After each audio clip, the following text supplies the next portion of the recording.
Quizás el relato más dramático de alguien que buscaba ayuda de lo sobrenatural es el caso de Saúl buscando consejo de la hechicera o bruja de Endor. El relato que da la Biblia de la visita de Saúl a la mujer de Endor ha ocasionado perplejidades a muchos estudiantes de las Escrituras. Algunos sostienen que Samuel realmente estuvo presente en esa entrevista con Saúl, pero la Biblia misma suministra bases suficientes para llegar a una conclusión diferente. Primera de Samuel 28:6 nos dice que Saúl había consultado a Dios, pero Dios no le había respondido ni por sueños, ni por el Urim, ni por profeta. Estos eran los medios designados por Dios para comunicarse y no los iba a pasar por alto para dar un mensaje por medio de un agente de Satanás. Saúl, el primer rey de Israel, se estaba dando cuenta que todo su reinado se estaba derrumbando sobre él. Se había separado sistemáticamente de Dios y de su profeta Samuel. Por eso, en 1 Samuel 15:28,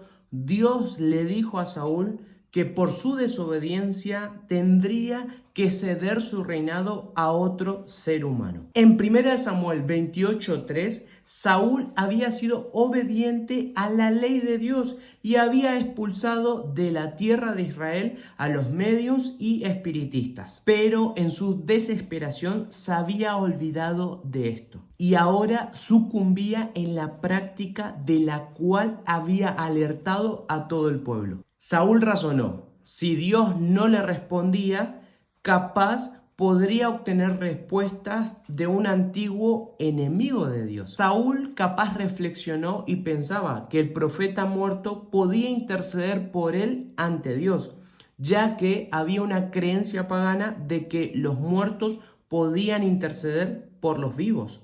Pero la pregunta persiste, ¿por qué Dios, que se había negado a responder a Saúl con un profeta vivo, lo haría con un profeta muerto? En 1 Samuel 28:13, la hechicera le dice a Saúl que había visto a un espíritu subir de la tierra. La palabra que aquí aparece es Elohim, una palabra hebrea que no se ocupa para los muertos. Y esta palabra normalmente se refiere a un ser sobrenatural, ya sea divino o demoníaco. Esta palabra también se traduce en algunas versiones como dioses. Algo interesante es que Saúl, la cabeza de Israel, se había caído en suelo postrado hacia algo que ni siquiera podía ver. ¿Saben? Los demonios pueden decir la verdad si ésta se ajusta a sus propósitos, como fue en el caso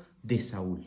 Al predecir la perdición por medio de la pitonisa de Endor, Satanás quería entrampar al pueblo de Israel. Esperaba que ellos llegaran a tener confianza en la pitonisa y así se vieran inducidos a consultarla y así se apartarían de Dios como su consejero y se colocarían bajo la dirección de Satanás. Como cristianos tenemos que recordar lo que el Señor nos dice por medio de su palabra. Isaías 8:19. Cuando les digan que consulten a los médium y espiritistas, responderán, ¿no consultará el pueblo a su Dios?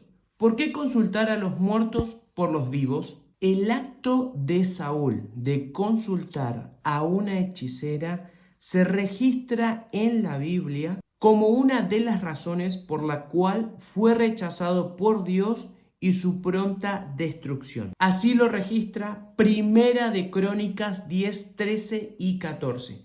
Así murió Saúl por su rebelión contra el Señor, contra su palabra, la que no guardó, y porque hasta consultó a un médium, en vez de consultar al Señor. La palabra del Señor, dicha al pueblo de Israel, también nos llega a todos nosotros como sus hijos. Levíticos 19:31.